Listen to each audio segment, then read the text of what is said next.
Oh, you're a very orderly crowd for those libertarians. Thank you so much. You forgot who I was. I'm Doug French, back in the afternoon. And we have a little, I hesitate to call it a panel, since not everybody's going to sit up here at once. But we do have 4 speakers who are going to speak on the subject of how I found freedom in an unfree world.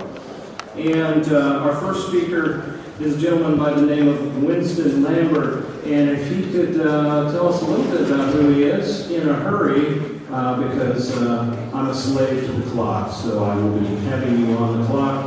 Winston, please make your appearance.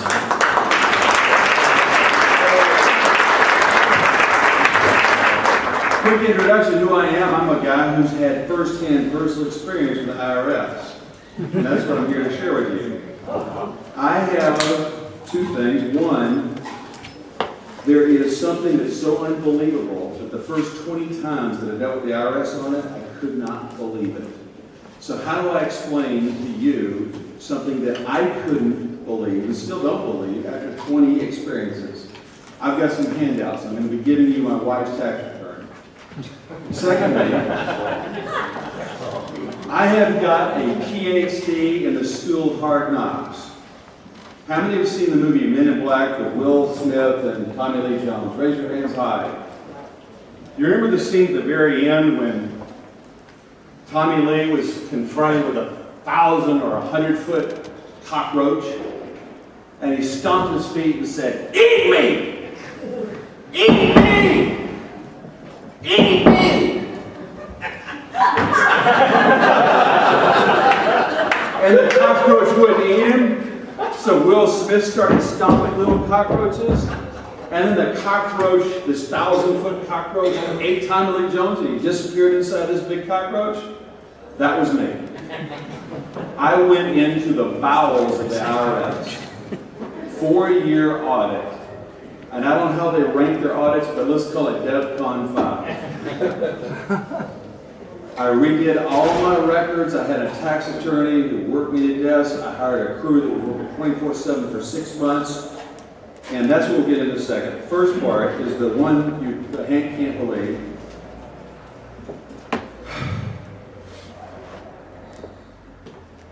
I thought I had this speech done. Johnny sent me an email saying one of a copy of it or whatever, and I typed it up, and I said, I'm feeling good about it. Every night I go to bed, I read a chapter in Doug Casey's book. Highly recommend it. I pick up the book, in the second paragraph, I read, "The number of IRS horror stories is beyond counting." And immediately, to me, it says, "Winston, your speech is boring and sucks."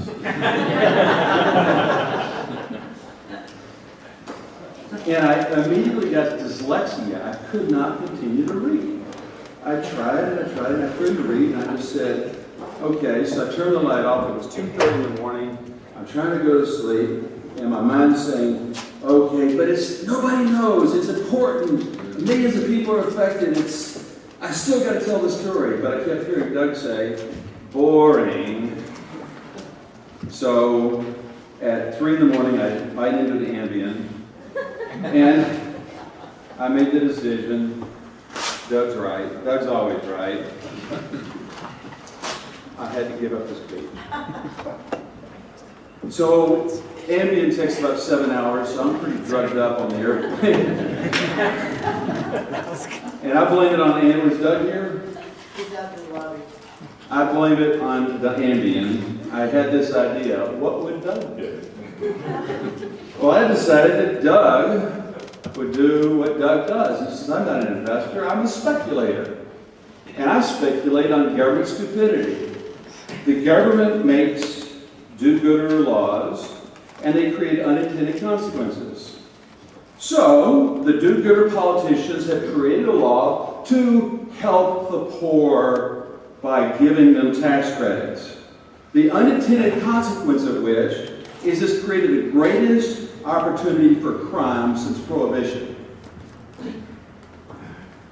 Bigger than Al Capone, bigger than Jack Kennedy, bigger than all organized crime during Prohibition is Last year, 2011, there was 1.5 million identity theft filings with the IRS that they have since counted for $5.2 billion given away by the IRS. This year was 1.7 million for $7 billion. They expect to give away 21 billion in the next 5 years. Wow. And when you see the return, my wife's return, you'll realize how it's so damn easy. Al Capone had to distill or brew beverages, smuggle them, distribute them, sell them, market them, pay off police, pay off politicians, and his competition had machine guns trying to kill him. That's a tough business. Big margins, but tough business. This business, you can do, a geek in his pajamas can file 10,000 tax returns New Year's Day, retire and go live with Doug in Uruguay watching a 60-inch screen the world in, while the IRS puts on a Walmart debit card that you cannot attribute to anyone tens of millions of dollars. And I'm not telling you to go do this. In fact, please turn off the video. We will have time for questions later, so you'll get to take a bite out of Winston's One last thing. tax. No.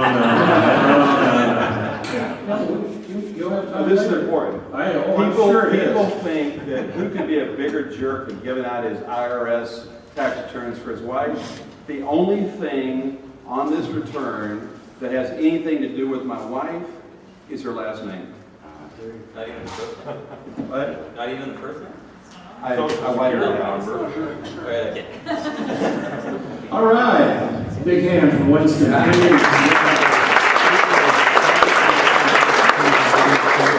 Now I know why you gave me this job.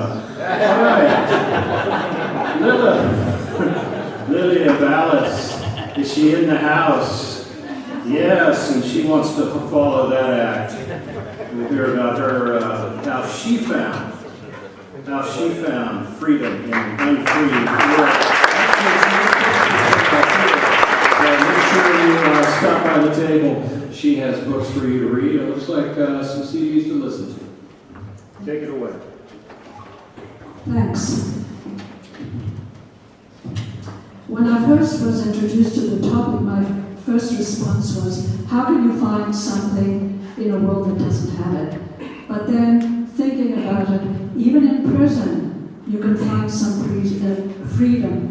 People make alliances, they find a way to survive.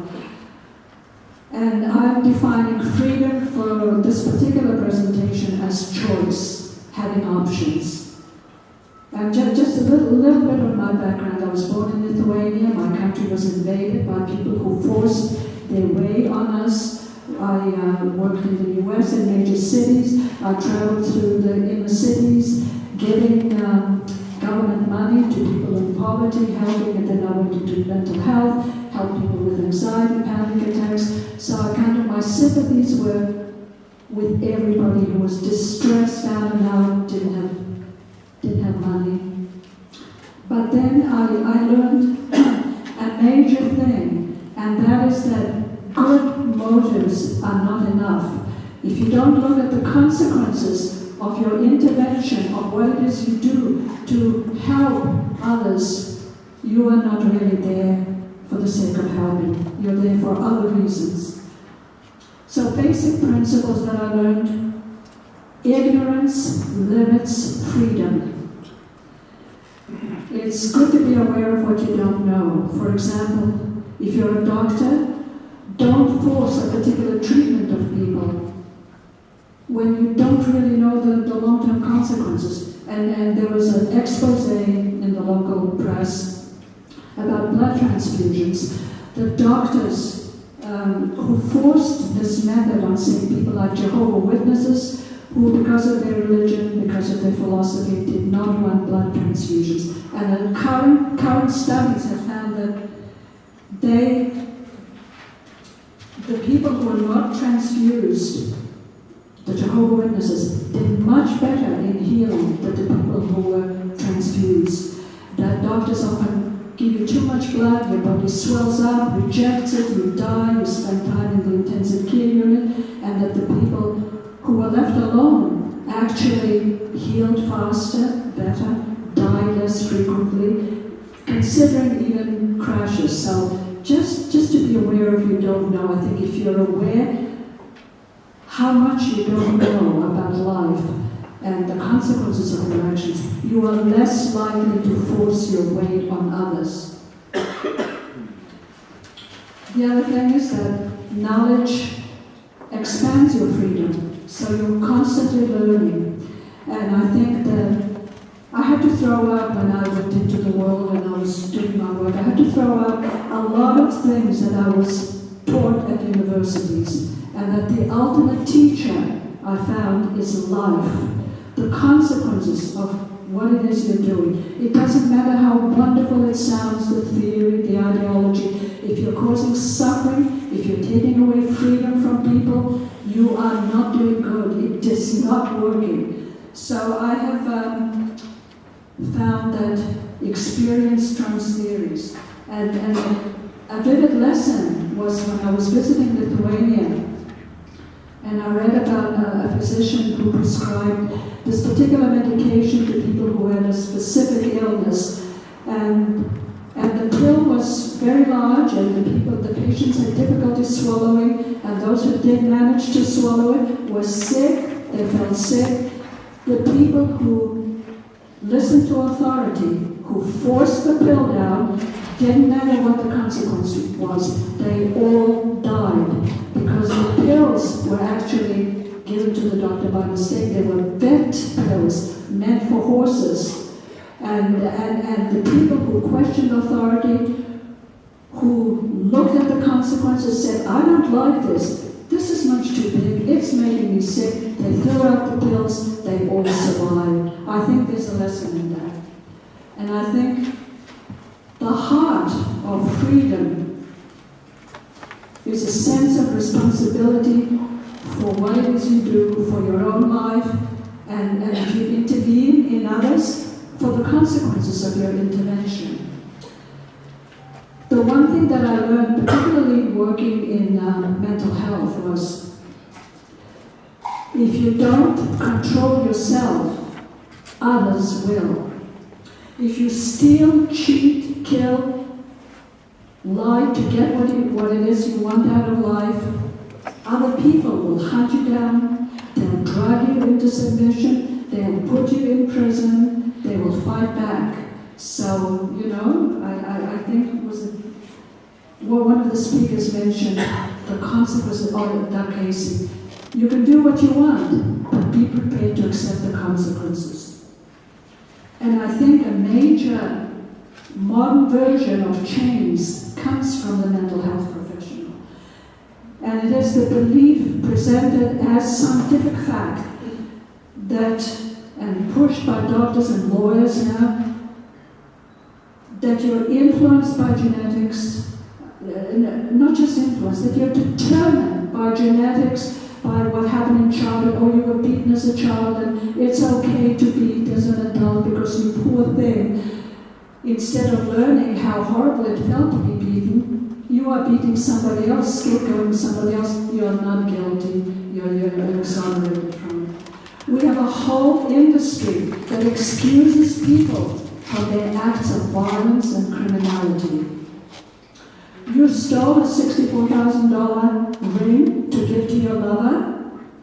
It's because your father was an alcoholic and because you broke your arm while skiing. So no punishment for you, you famous person. You beheaded a fellow bus passenger who was sleeping beside you, peaceful, not even talking to you. Oh, you heard voices. Well, not guilty, presented as experts in court that they heard voices, so they're not guilty. Not guilty by reason of insanity. I think it should be guilty by reason of insanity. So, because mentally ill people, they're people with values, character, personality, and then there's mental illness. And I've worked with them, like, they would love how easy it is to fool professionals, and that it's easy to get off anything if you plead certain things. And also, ask the experts, severely mentally ill, schizophrenic people, how do they cope when they go out into the community or even in the hospital? How do they cope with the voices that they hear? And they said, oh, you know, they tell me to do horrible things. I don't listen to them. I talk back, I distract myself, music, I talk to friends, they leave me alone. I don't listen to them. They stress me, but I don't listen to them. So there's more control than actually the professionals tell you they have. And maybe there's some ulterior motive, it expands their power, it makes them needed in the system. So, I'm a local poet now, and I have my book, Freedom on the Fault Line, which I explore both political freedom, personal freedom, and spiritual freedom. And this is from my next book. It's Why. I've lost interest in why. Don't care anymore. Say your reasons. No doubt you have many. For the professionals specializing in, it's not your fault. Nothing you can say after smashing store windows through, burning other people's cars, stealing life savings, cheating on the faithful, using a spiritual cover to corrupt children, picking a stranger to punish, placing a bomb in a city bus filled with people going to work to make your life more comfortable, videotaping the slow separating by knife of the head from the body, of someone who does not share your beliefs about something neither one of you knows anything about. I'm no longer interested in who did what to you in the past, or what you're feeling now. Really, we've heard it all before. The disappointments, the betrayals, the lack of things, the upset when your team loses, as all teams do eventually. We understand everything and nothing. No words you can string together will make any difference. Go find other ways to improve the world.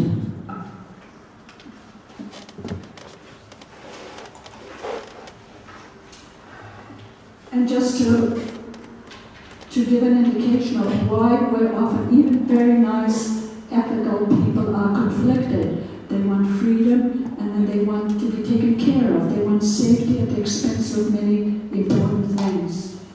So I think it's because we're kind of driven in two directions.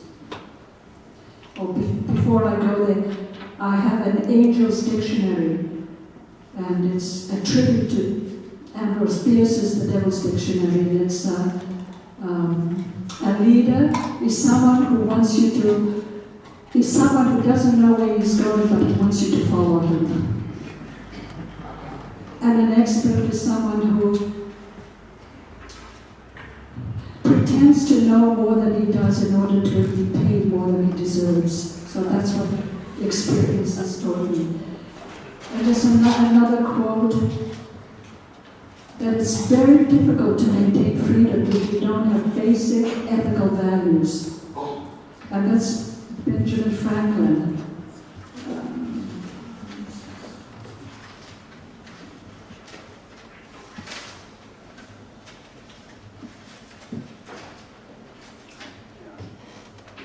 Only a virtuous people are capable of freedom. A nation that becomes corrupt and vicious has more need of a tyrant, a master. And I think basic things have not changed. So, do I have 1 minute? Inseparable. This is my phone. Freedom is an open road. Love seeks a home. Distant suns can't be touched. The one you hold will die. Freedom and love, inseparable and in conflict. Married by heart, threatened by time. Freedom wants to leave. Love wants to hold on. Freedom is an open road. Love seeks a home. Thank you very much.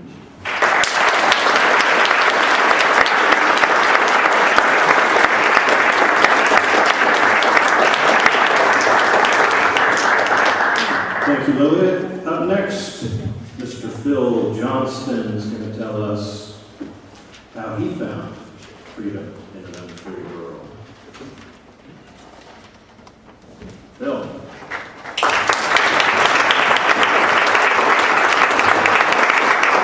Hi, everybody. Hello, ladies and gentlemen. Thank you to Giant for making the time for allowing the audience member to come up here and address all of you. The reason I chose to do it is I just wanted to introduce myself and share a bit about my story. Maybe some of you can relate to it.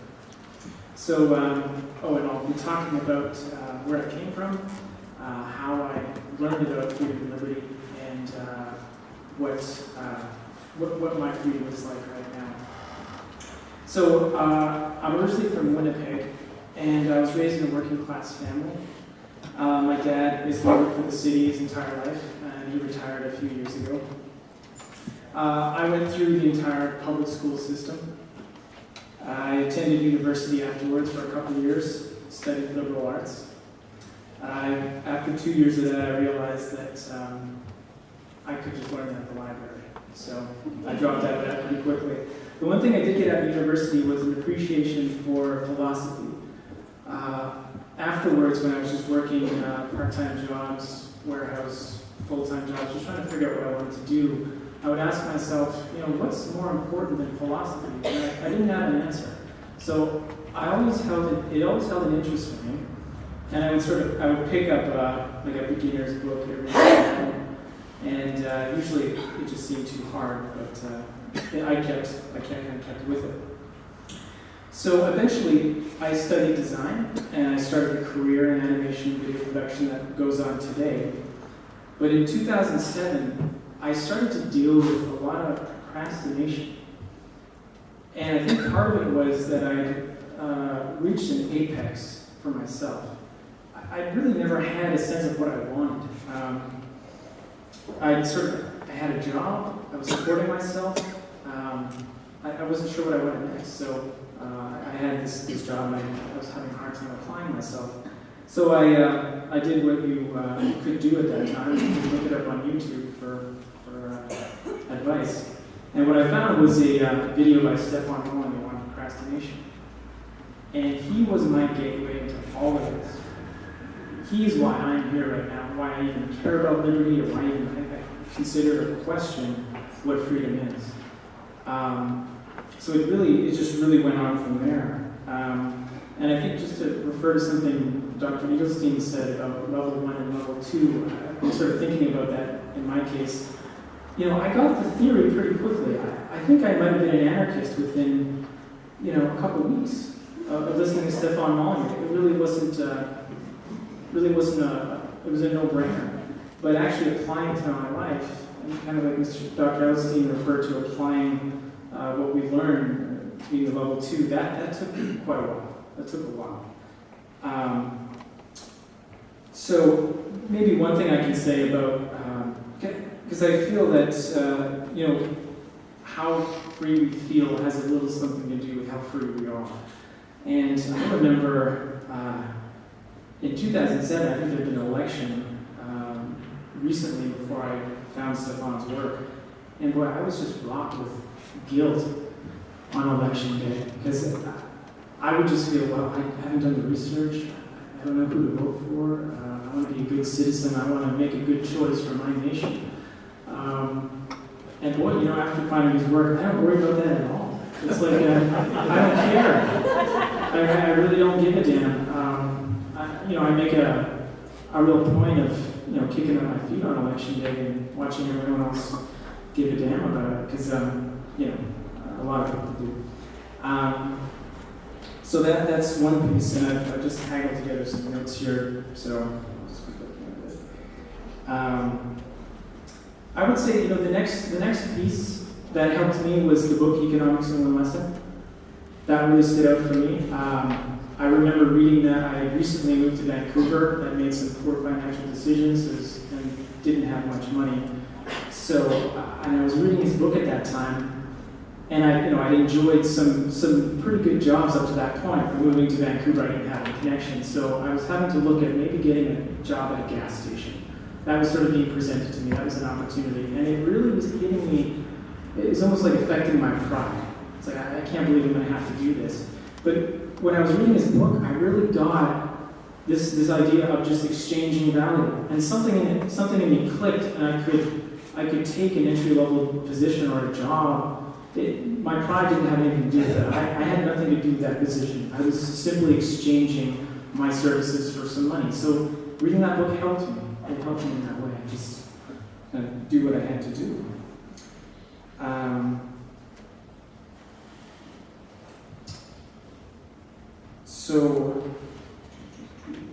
So last year, after working in animation video production for about 10 years, I decided to start my own business. And I've been doing that for over a year now. When I first made the choice, I quit a full-time job. I walked away from it. And what followed was, I felt pretty good, and I thought I was going to handle it fine. It was no problem. And everything was going to work out fine. And I think shortly after that, I felt complete terror. I was completely scared. I didn't know how to sell. I didn't know. I discovered I had no idea about how to provide real value for people. I had been an employee my entire career, and basically people just told me what to do, and it was now up to me to initiate, to really take charge, take leadership, and help my clients, actually help people, actually offer value for them. So that was a huge learning experience for me. And I realize now that quitting that job and going into business for myself, I mean, a lot of it was kind of like walking out of the pen or the cage that I've been trained to inhabit, whether it be in public school, whether it be in my particular family. Unfortunately, negotiation was not something that, not a skill I was taught. So it was scary. It was very scary to leave that cage and learn how to stand on my own 2 feet. And I think learning how to truly offer value for people, that's been an invaluable lesson. And I think what really got me down, what was really terrifying about it, was that the fear of the worst thing in the world happening. Like, if things don't work out, something just completely irrational would happen. I'd fall off the face of the earth. I remember the apartment I was in at the time, it was faced an alleyway, and I would watch homeless individuals go by and collect bottles out of the bins. And I'd look at those guys and I'm like, I should probably go down there and give them a $5 and ask them how they do it, where the good bins are, and I'll be there soon, So that was kind of entertaining those disaster scenarios, but I discovered that it's really not that bad. It's really not that bad, and now I'm building skills that will keep me out of that situation for the rest of my life. It's not even tied to what I do, particularly now in video production animation, but just learning how to lead myself. Yeah, it's been huge. So I think that was. Just one little point here I just wanted to make. It was just another. It felt similar to the voting piece. I've read a bit of Thomas Sowell's work, and I'll have to say, in my 20s, I didn't finish that degree, and for my 20s, I thought I was kind of stupid because I didn't finish that degree. I didn't finish university. I'm not that smart, and I've read some of Thomas Sowell's work about intellectuals, and that's another thing I feel right now. There is a difference between intelligent people and, not always a difference between intelligent people and intellectuals, but there are a lot of people out there who are shoveling just absolute drivel, that know a lot of big words, but are just stately leeches.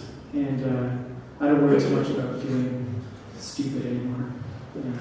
So I guess I'll just close by saying, if there's any of you guys who are entertaining the idea of becoming an entrepreneur and going in business for yourself, it might be a great choice for you. It might might give you the added freedom you're really yearning for. So thank you very much.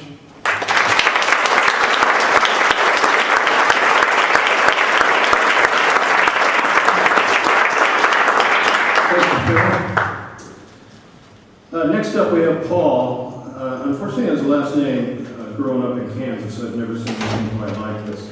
So, if Paul could come up, tell us his last name, and then give us his story about how he found freedom in an unfree world.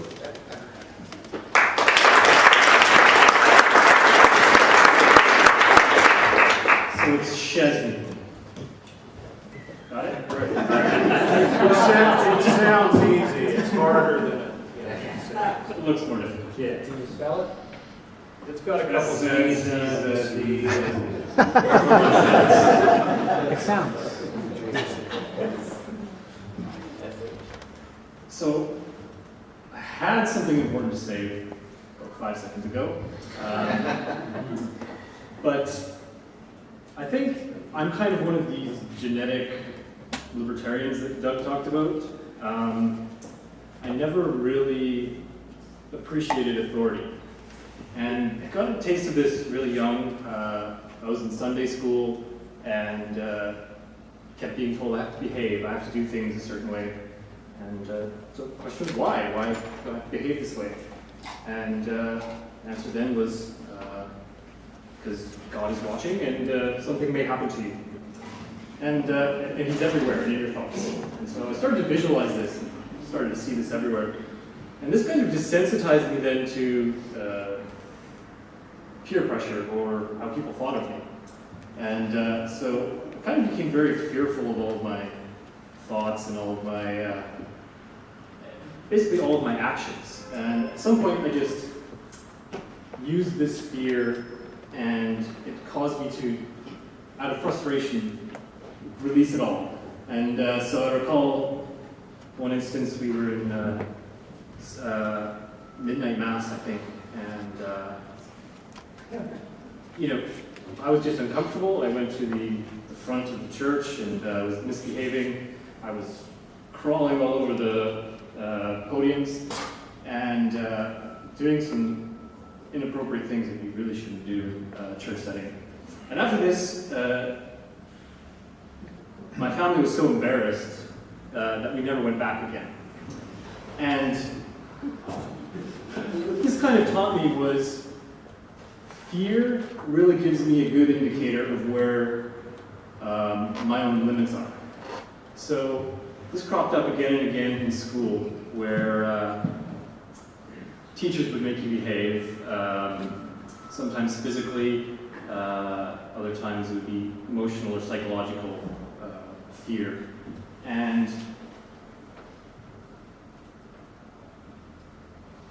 there came a point where I couldn't really respect any kind of authority. And I got a sense of authority was where my fears were. And this kind of manifested later down the line. I was one of these kids as well that was keying the cars and breaking the windows and all these things. And I was approached by a police officer and they reprimanded me, etc.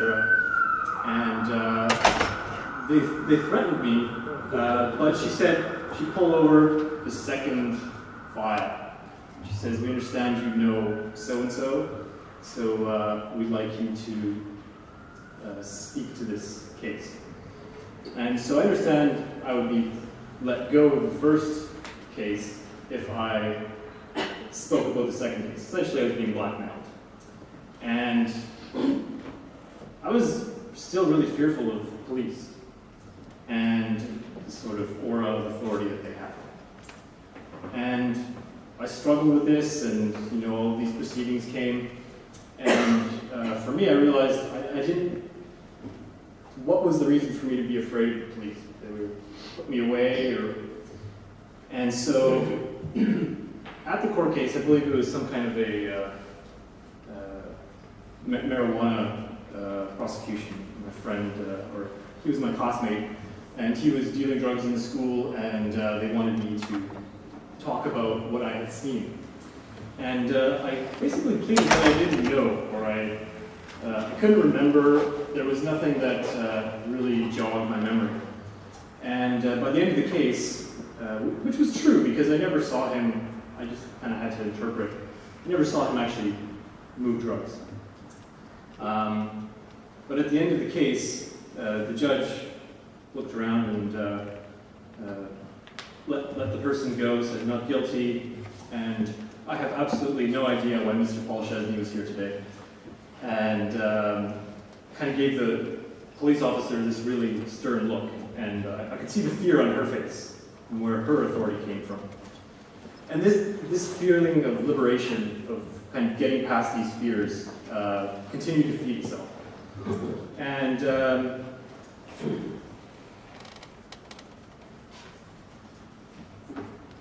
what I began to realize is the authorities that surrounded me were not the only authorities.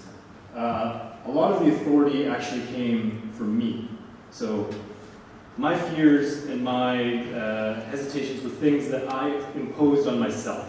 Maybe they were suggested by other people, but I felt that I needed to succeed. I felt I had to perform well in school.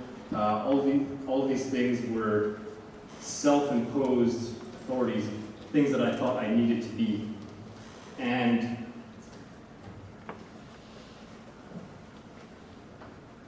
when I started to unravel my expectations of who I should be and why I should please other people or why I should behave, it inspired me to start running my own businesses. In university, I started writing people's exams for them. Not exams, sorry, they're assignments. And I had no idea what the subject was. I would simply skim the material and write an essay and collect money for this. And it really opened my eyes to how little was, how little real authority there was, even intellectually. People didn't have any kind of authority. I could, talk with professors that supposedly studied for decades about the subject after just skimming it, just having a logical conversation based on bits and pieces. And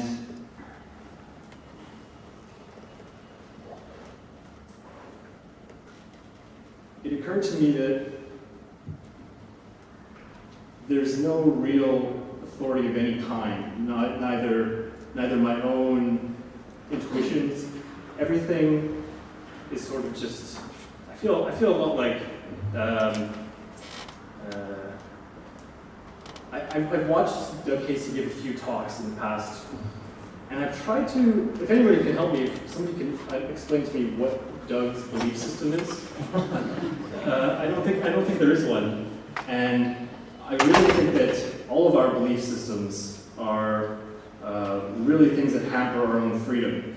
And my path has been to use fear to understand where my belief systems are limiting me.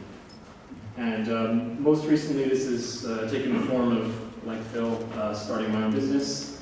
I was terrified of failure, terrified of losing other people's money. I was running a Bitcoin exchange, and people have had millions of dollars seized from them instantly. But I just didn't want that responsibility, and that was a fear, and that was a limitation of not wanting to experience any kind of failure or pain. So I did it, and multiple banks shut me down. Lawyers didn't want to work with me. I had tens of thousands of dollars stolen. And after it all, I said that was the best experience of my life. I learned so much, and I was was no longer afraid to take responsibility and know that I could deal with those circumstances. So I think always challenging every authority, even your own intuitions and your own belief systems, is extremely important to be able to take advantage of opportunities as they present themselves. And I really think that's probably why Doug is so successful, because he doesn't have any belief systems. He's open to any opportunity as it occurs, and has no set idea of how the world should work. He simply addresses reality as it comes up. And that's how I've felt my own internal freedom in an unfree world around me.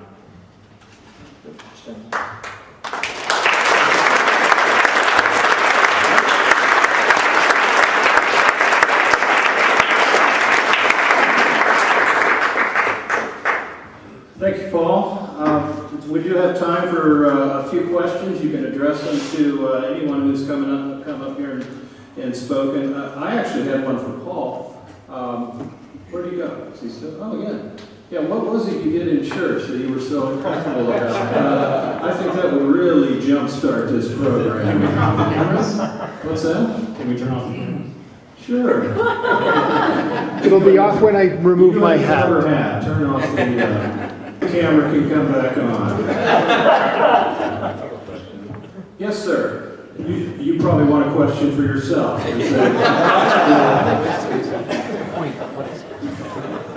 How many in here knew that the IRS has not ever fixed a return transcript in the last 4 years? How many knew or didn't know? How many did not know that out of the millions? Well, let's back it up. How many, yeah, good way of putting it. How many before today knew that of the millions of fraudulent identity theft return transcripts the IRS sends out, they haven't corrected one? How many knew that the identity theft of the IRS was as easy as it is? You get a name and a social security number and you can file, did you know that? Used to work. Anybody else? Oh, yeah. How many knew that the IRS has created the fastest growing criminal entity or activity in the world because of this issue? Oh, all right. Cottage industry there in a whole bunch of other countries.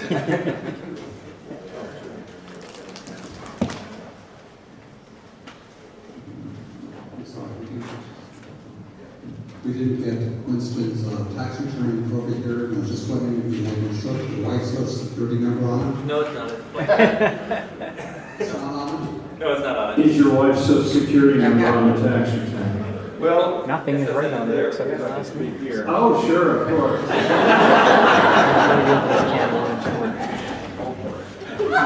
if you had every social security number of every citizen in the United States and you haven't acted upon it now, it does you no good because you have to be in on January before the criminals. If you file my social security, I don't know exactly the date because IRS hasn't released this, but if you filed my wife's social security return 1 second after this criminal did, you get nothing. Well, you better be up on New Year's Eve. But, does anybody want to hear how I got out of the bowels of the IRS?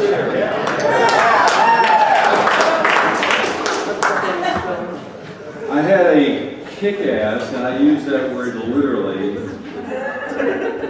tax attorney. When I got into the bowels, I said, who is the most ferocious tax attorney in the Bay Area? And if you met him, you'd say, this guy is ferocious. Unfortunately, he kicked my ass. For 6 months, 8 months, 9 months, he had me redo every one of my receipts, every one of my files. I hired a staff to do it 24/7. And part of the reality, this I laugh, but it's, my audit started on Monday morning. On Friday morning. I delivered thousands and thousands of documents. I was complete. I was ready. I said, it's in your hands. My kick-ass tax attorney tells me he's going to Disneyland. And his grandmother-ish assistant is going to be the one who's going to do the audit. And he tells her that she needs to take all of my files, which are in Excel, and convert them to QuickBooks. I sit there, and then she leaves to go work at the deli of the grocery store because she doesn't make enough money as an assistant to the tax attorney that she works 2 jobs. I sit in the office for the next 8 hours going through all my files. She comes back after 8 hours of making sandwiches. And this is the person, these are millions of dollars that IRS is thinking that I owe them. This is my representative. My tax attorney has gone to Disneyland. And I asked her, how many hours will it take you to convert my files from Excel to QuickBooks? She said, 1,000. I said, well, how do you do that by Monday morning? She says, I just blow that off. I'll just do what I do. She met with the IRS. As it turns out, I overpaid $500,000 for the first 3 years. And they wanted $100,000 for the 4th year. You'd think I'd get $400,000 back. Due to statute of limitations, I got nothing back for the first 3 and I had to pay the 100. And she was saying to me, and part of the strategy, it's important, I'll let this out. The tax attorney knew how many people knew that 99% of all tax cases that go to trial settle. Do I have, how much? 60 seconds, a minute? 60 seconds. How many knew that 99% settle? I guess that. You guessed it? I'd guess at that. Okay, if you were a government employee and the preparation time required to go to trial is, can I use a technical term, it's a buttload. And you knew that 99% of the time all the work you've done would be totally wasted because it never will actually go to trial. How much work would you do on all 100 cases? So this tax attorney knew that of all the trials he's ever been to, even the ones that they actually start, the trial, the tax attorneys pull him out the back and say, okay, let's cut a deal. So I figured this out. Basically, the strategy is, if you got the guts, and I met a homeless guy who had the guts because he had no money. He owed $100,000 or so, the IRS said. He represented himself, went all the way to tax court, and they settled for $4,000. So, knowing this strategy, if you knew that if you just play the game and just go on and on and on and on, ultimately you'll get to tax court and you'll sell for 10 cents on the dollar or lower. How's that? Perfect.